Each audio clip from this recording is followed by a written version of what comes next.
ಈ ಮಾನ್ಸೂನ್ಗೆ ದಕ್ಷಿಣ ಕನ್ನಡ ಜಿಲ್ಲೆಯಲ್ಲಿ ನೇತ್ರಾವತಿ ನದಿ ಮಾತ್ರ ಅಲ್ಲದೆ ಫಾಲ್ಗುನಿ ನದಿಯಲ್ಲೂ ಸಹ ಹೆಚ್ಚಿನ ಮಟ್ಟದಲ್ಲಿ ನೀರಿನ ಹರಿವು ಉಂಟಾಗಿ ಕೆಲವು ಕಡೆ ನೀರು ಒಳಗೆ ನುಗ್ಗಿರುವಂಥದ್ದು ಒಂದು ಘಟನೆ ಆಗಿದೆ. ಅದು ಪರ್ಟಿಕ್ಯುಲರ್ಲಿ ನಮ್ಮ ಕೂಳೂರು ಬ್ರಿಡ್ಜ್ ಹತ್ತಿರ ಇರುವಂಥ ಪ್ರದೇಶಗಳಲ್ಲಿ ಮ್ಯಾಂಗ್ಳೂರು ಸಿಟಿ ಕಾರ್ಪೊರೇಷನಲ್ಲಿ ಒಂದು ಮೊದಲನೇ ಬಾರಿಯಾಗಿ ಬಂದಿದೆ. ಅಲ್ಲಿ ಸ್ವಲ್ಪ ಸಾಕಷ್ಟು ಜಾಸ್ತಿ ಜನನ ಶಿಫ್ಟ್ ಮಾಡಬೇಕಾದ್ರೆ ಅವಶ್ಯಕತೆ ಬಂತು.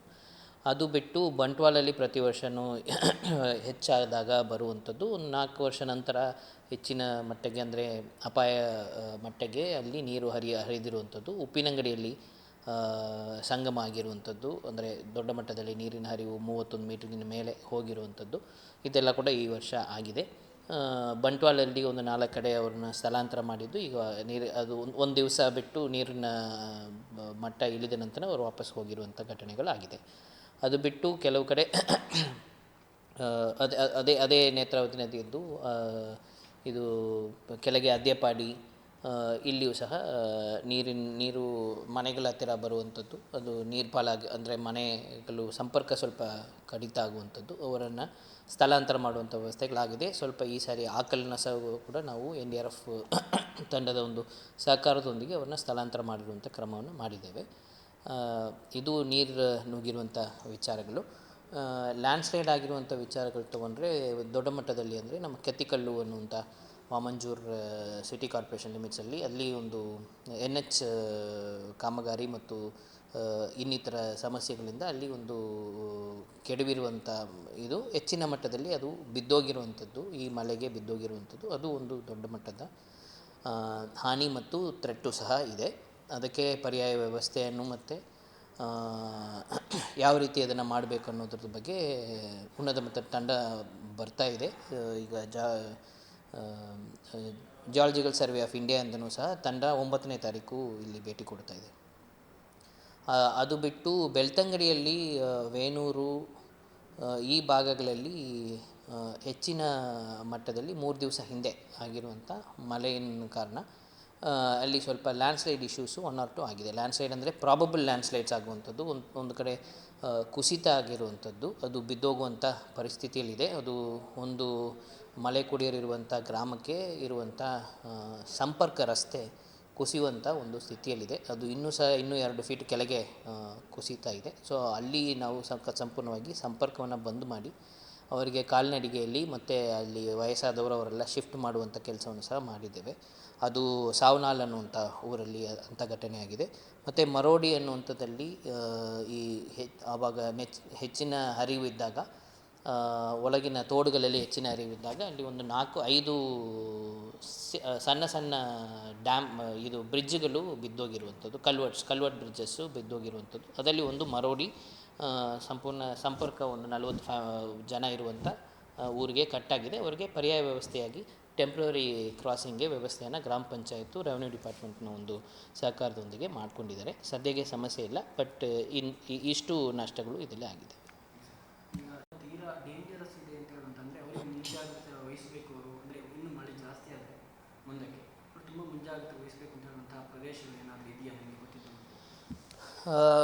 ಇದು ಇಂಟೀರಿಯರ್ಸ್ ಈಗ ನಾವು ಭೇಟಿ ಕೊಟ್ಟಿರುವಂಥದ್ದು ಹೌದು, ಎಲ್ಲ ಕಡೆಯೂ ಭೇಟಿ ಕೊಟ್ಟಿದ್ದೇವೆ. ಅದನ್ನು ದಾಟಿ ನಮ್ಮಲ್ಲಿ ಲೋಕಲ್ ಟೀಮ್ಸು ಎಲ್ಲ ಕಡೆಯಿಂದ 292 ಡಿಸಾಸ್ಟರ್ ಮ್ಯಾನೇಜ್ಮೆಂಟ್ ಪ್ಲ್ಯಾನ್ಸನ್ನು ಮತ್ತು ಟೀಮ್ಸ್ಗಳನ್ನು ಮಾಡಿದ್ದೇವೆ.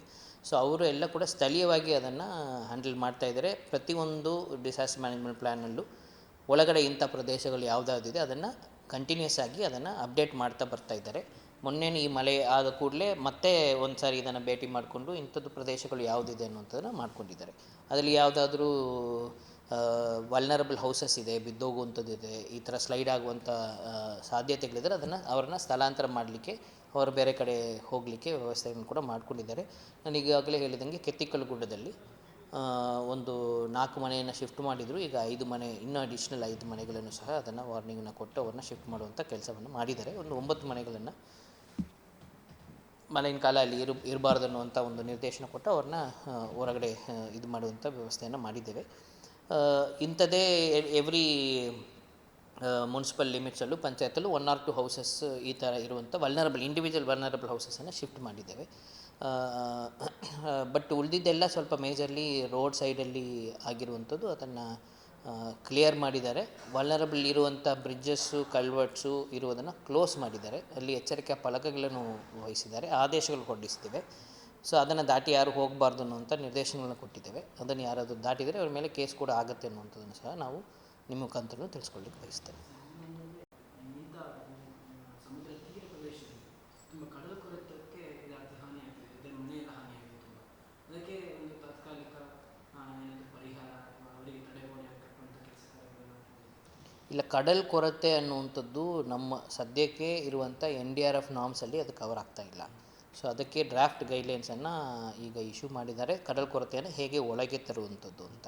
ಇದರಲ್ಲಿ ಹೋದ ವರ್ಷಕ್ಕಿಂತ ಈ ವರ್ಷ ಅದರಲ್ಲಿ ಏನು ಇಂಪ್ರೂವ್ಮೆಂಟ್ ಆಗಿದೆ ಅಂತ ಹೇಳಿದರೆ, ಶೋರ್ಲೈನ್ ಮ್ಯಾನೇಜ್ಮೆಂಟ್ ಪ್ಲ್ಯಾನ್ ಅನ್ನುವಂಥದ್ದನ್ನು ಸಂಪೂರ್ಣವಾಗಿ ಮಾಡಿ ಇದರಲ್ಲಿ ಏನು ಸಮಸ್ಯೆ ಅಂದರೆ, ಒಂದು ಕಡೆ ಕಡಲ್ ಕೊರತೆ ಸಂಬಂಧ ನಾವೇನಾದರೂ ತಡೆಯುವಂಥ ಕ್ರಮವನ್ನು ಮಾಡಿದರೆ ಅದರ ಪರಿಮಾಣವಾಗಿ ಅಕ್ಕಪಕ್ಕ ನಾರ್ತ್ ಆರ್ ಸೌತಲ್ಲಿ ಅದರಲ್ಲಿ ಇಂಪ್ಯಾಕ್ಟ್ ಬೀಳುವಂಥದ್ದನ್ನು ನೋಡ್ತಾ ಇದ್ದೀವಿ. ಸೊ ಅದಕ್ಕೆ ಇದನ್ನು ಕಾಂಪ್ರಿಹೆನ್ಸಿವ್ ಆಗಿ ಶೋರ್ಲೈನ್ ಮ್ಯಾನೇಜ್ಮೆಂಟ್ ಪ್ಲ್ಯಾನ್ ಆಗಬೇಕು ಅನ್ನುವಂಥದ್ದು ಒಂದು ಹೋದ ಸಾರಿ ನಿರ್ಣಯ ತಗೊಂಡು, ಅದ್ರ ಪ್ರಕಾರ NCA-CM ಚೆನ್ನೈ ಅವರು ಅದನ್ನು ಶೋರ್ಲೈನ್ ಮ್ಯಾನೇಜ್ಮೆಂಟ್ ಪ್ಲ್ಯಾನನ್ನು ಡೆವಲಪ್ ಮಾಡಿ ಮೊನ್ನೆ 31ನೇ ತಾರೀಕು ನಾವೆಲ್ಲರೂ ಒಳಗೊಂಡಂಥ ಒಂದು ಸಮಿತಿಯಲ್ಲಿ, ಪ್ರಿನ್ಸಿಪಲ್ ಸೆಕ್ರೆಟರಿ ಫಾರೆಸ್ಟ್ ಅವ್ರದ್ದು ಇರುವಂಥ ಒಂದು ಸಮಿತಿಯಲ್ಲಿ ಅದನ್ನು ಮಂಡಿಸಿರ್ತಾರೆ. ಅದರಲ್ಲಿ ಕೆಲವು ಕರೆಕ್ಷನ್ಸು, ಕೆಲವು ಅಡಿಷನ್ ಡೆಲಿಷನ್ಸ್ ಹೇಳಿದ್ದೇವೆ. ಅದು ಒಂದು ಫೈನಲೈಸ್ ಆಗುವಾಗ ಅದರಲ್ಲಿ ಯಾವ ರೀತಿಯ ಇಂಟರ್ವೆನ್ಷನ್ಸ್ ಮಾಡಬೇಕನ್ನುವಂಥದ್ದು ಸಂಪೂರ್ಣವಾಗಿ ಗೊತ್ತಾಗ್ತದೆ. ಅದರಲ್ಲಿ ಈಗ ಟೆಂಪ್ರವರಿಲಿ ಈ ಥರ ಮೆಷರ್ಸ್ ತಗೊಳ್ಳಿಕ್ಕೆ 3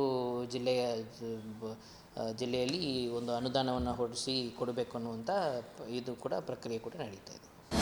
ಅನುಕ್ಷಣದ ಸುದ್ದಿಗಳಿಗಾಗಿ ವಿಸ್ತಾರ ನ್ಯೂಸ್ ಯೂಟ್ಯೂಬ್ ಚಾನೆಲ್ ಸಬ್ಸ್ಕ್ರೈಬ್ ಮಾಡಿ. ಹೊಸ ಸುದ್ದಿಗಳ ನೋಟಿಫಿಕೇಶನ್ಗಾಗಿ ಬೆಲ್ ಐಕಾನ್ ಕ್ಲಿಕ್ ಮಾಡಿ. ಲೇಟೆಸ್ಟ್ ಅಪ್ಡೇಟ್ಸ್ಗಾಗಿ www.vistaranews.com ವೆಬ್ಸೈಟ್ಗೆ ವಿಸಿಟ್ ಮಾಡಿ. ಅಂಗೈಯಲ್ಲೇ ಜಗತ್ತಿನ ಸುದ್ದಿ ತಿಳಿಯಲು ವಿಸ್ತಾರ ನ್ಯೂಸ್ ಕನ್ನಡ ಆಪ್ ಡೌನ್ಲೋಡ್ ಮಾಡಿ.